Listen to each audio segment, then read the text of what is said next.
give a guy like that open shots, he can, and, you know, we'll hit him.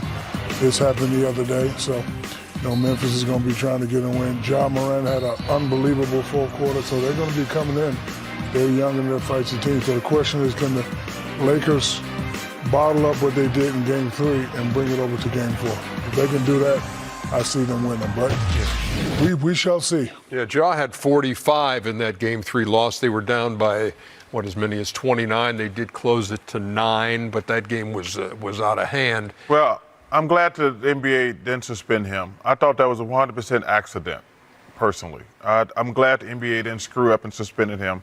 And I ain't gonna lie, I'll be shocked if the Lakers lose tonight. I think they got to go. I think they're gonna put their foot on their neck, finish, and they get like, hey, man, quit screwing around. We at home.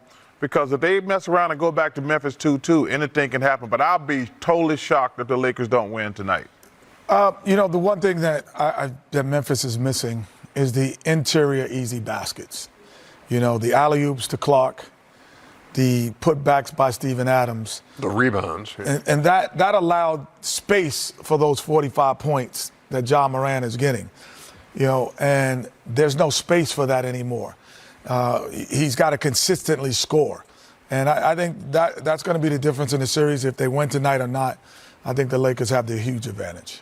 Rui Hachimura, by the way, 65 points off the bench for the Lakers. Grizzlies as a team have 60 off the bench in the series. Lakers looking for a 3-1 lead over Memphis. You guarantee? I know I don't have the button out here, but you guarantee the Lakers are gonna win tonight. Guaranteed.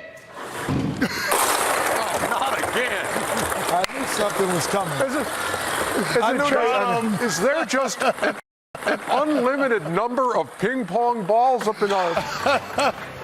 Got him. You asked for it. I knew that there was going to be something coming. I didn't know if they were dolls or ping pong balls. And this is what the Lakers have been looking for this whole series. If he sets the tone like that every game, no matter what, if it's rebounding, blocking shots, Lakers are hard to beat. That'll be a team that we'll all say, man, did they just get to the finals? Again. Yeah. If you're Anthony Davis's teammate, before any of these playoff games, what are you saying to him? You know, I would just try to, keep him hyped, keep him amped up. You know, as he said, if the motor's running, whether, the engine's hot or whether it's cold or slow, we just want the motor running, right? And when he shows up and he's playing at a high level, defensively he can control the game. Mm-hmm. And then when he adds his offense on top of it, he truly is unstoppable. He does so many things. Rick, alluded to his ball skills in terms of being able to handle the ball. He can pass the ball. But, what he's really been known for throughout, his career is being able to control the game defensively. Mm-hmm. But when he adds his offense on top of it, I mean, there's nobody in the league that really is capable of doing the things that he can do, rebounding, shot blocking, and scoring-wise. 3 blocks, couple of steals to go with the 31 points and 17 rebounds. What now changes after what was just a really strange game? Did we say game, 30, right? 17, and 31-17, 2 assists, 3 blocks, 2 steals. I mean, yeah, it's a lot. That's a lot. It's a lot. He's a lot. Yes. Yeah, that makes it difficult on the team to try to get back. They set the tone, not just him, but they set the tone as a team the first 5 minutes. And when you do that and continue to play like he did when he said we have to play, no, it's they're playing, but you got to play. Sure. Anthony Davis, the way that if he comes to set that tone, wow. Yeah. We've seen it. So what I was about to say, what changes now? After this was such a strange game because it was a blowout from the opening few minutes now. If you're Taylor Jenkins, I mean, are you talking about adjustments? Or are you talking about, hey, we didn't really show up here in the first few minutes? Yeah, if you're Taylor Jenkins, you're saying to your team, you're happy with the way they finished the game. Excuse me, because they kept competing. They didn't give up. They could have easily given up the first 5 minutes, but they kept competing. So you're happy with that effort? Well, when I look at it, and I got a cough. Excuse me. When I look at it, the way that they said, like Memphis walked out there and was like, okay, we're here in L.A. You're the second-seeded team in the Western Conference. You have to be, if you're going to play like that, even though you don't have your bigs, Clark and also Adams, you got to find some other the other way. You got to make the game ugly. You got to muck it up to the point that it's going to be to your advantage. But we don't know what's going to happen with Dylan Brooks for the next game. Right. See, it's all these things that they have to worry about going in the next game. Also with Ja Morant limping off the court kind of sort of at the end of the game. Yeah. Even though he gave him 45, it's just a fact, or 40-something, 45, yeah. 45. Yep. And the next thing you know, can he do it again? Is he healthy enough? I guess we'll see when that next game comes. Hand Matt, didn't as seem to bother him. Hopefully that was just a cramp at the end of the game, but we don't know. As we were growing and maturing as a team, the one thing you constantly heard us say in our huddle is 48 minutes. 48 minutes. Right. Learn how to play 48 minutes, 2.5 hours. Yeah. And if you can sustain that, then you got a chance of being a good basketball. Grizzlies played about 28. But maybe also, 30. you remember when Chuck said play for your minutes? Yes. And that's what you really wanted to do when you got on the court. Chuck said, all right, we're playing for your minutes because nothing's promised. All right, let's hear what Ja Morant has to say about what happened with his calf or that cramp, whatever it was at the end of the game. He had 45 tonight, including at one point 22 straight for the Grizzlies. When things got kind of close late, really kind of uncomfortably close considering how the game went. But the Lakers went at 111 to 101. Okay, hang with me on this stat because it's a complicated one. The Lakers, as a franchise, won for the 9th straight Game 3 in which the series was tied at 1 apiece. That is a new NBA record. It's a little obscure, but it is an NBA record. Well, they keep records of everything. Huh? Everything. Everything. Here's AD after the game with Malik Andrews. In a full capacity playoff game, what did you make of the energy and just kind of the boost they gave you throughout? Oh, it was amazing.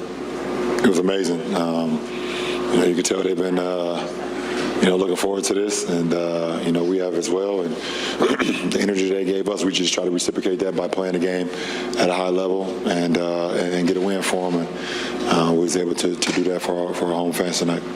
Joe. Hey, LeBron. I guess this is bringing up memories of 16, but do you think that Dylan should be suspended? I don't know. I'm not a part of the committee, so he's in the lineup. If he's out of the lineup, we got to prepare no matter what. So we look forward to the challenges that Monday will bring. Kirk. LeBron, you've earned a lot of great respect in this league by your accomplishments. Are you surprised with both his comments verbally and his action in the third quarter, the lack of respect? At the end of the day, I think my resume and what I've done for this league and speaks for itself. So I don't really get caught up in those in any comments like that. And like I continue to say, like at the end of the day, my focus is to my teammates and us trying to figure out a way how we can beat the Memphis Grizzlies. Now, how I can beat an individual in our team. If anybody know me, they should know that's what I've always been about. And, that's all that matters. BT.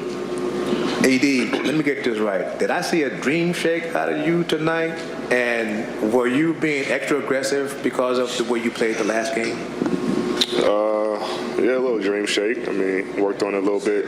Brian shake in the locker room. Yeah, Brian shake. Right. Brian shake, dream shake. Brian worked a dream, so it's kind of both. But I just wanted to come out and be aggressive. Didn't like my performance in game 2. And I just had to be better overall. The aggressiveness, picked up. Wasn't waiting for double teams. I was just trying to go quick and, make them adjust to me instead of adjusting to them, and just make the right reads out of it. I know they'll have a different game plan, game 4, but my mindset doesn't change. My aggressiveness doesn't change. Got to come out and be the same player I was tonight. Dan. LeBron, we were talking about this a second ago, but now that the rhythm of the series changes to every other day, does it put more of a mental onus on kind of adjustments and And do you have to think the game a little bit more from here through the finish line? I think right now, the game is every other day. It's about how much optimal rest you can get. Making sure you take care of your body, fueling your body with the proper nourishments, and getting as much sleep as you can. Also, not falling out of rhythm. But every other day you should. That's the most important. I know for me, for sure. Just figure out how we can, refill your cup, is what Coach Ham always said. Refill your cup so we're ready to go on Monday with the same energy and effort that we had tonight. Hey, LeBron. Pre-game cameras caught you talking to Dylan.